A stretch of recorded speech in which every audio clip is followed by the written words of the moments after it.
Sri Ramakrishna, doctor সরকার ইত্যাদির প্রতি বড় খরচা হচ্ছে।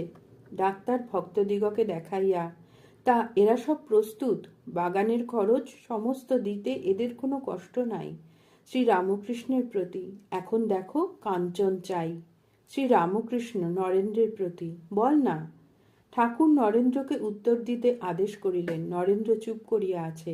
ডাক্তার আবার কথা কহিতেছেন। ডাক্তার, কাঞ্চন চাই, আবার কামিনীও চাই। রাজেন্দ্র ডাক্তার, এর পরিবার রেঁধে বেড়ে দিচ্ছেন। ডাক্তার সরকার ঠাকুরের প্রতি, দেখলে? শ্রীরামকৃষ্ণ ঈষৎ হাস্য করিয়া, বড় জঞ্জাল। ডাক্তার সরকার, জঞ্জাল না থাকলে তো সবই পরমহংস। শ্রীরামকৃষ্ণ, স্ত্রীলোক গায়ে ঠেকলে অসুখ হয়, যেখানে ঠেকে সেখানটা ঝনঝন করে, যেন শিঙি মাছের কাঁটা বিঁধল।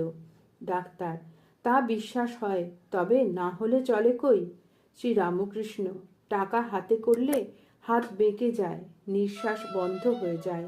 টাকাতে যদি কেউ বিদ্যার সংসার করে, ঠাকুরের সেবা, সাধু ভক্তের সেবা করে, তাতে দোষ নাই। স্ত্রীলোক নিয়ে মায়ায় সংসার করা,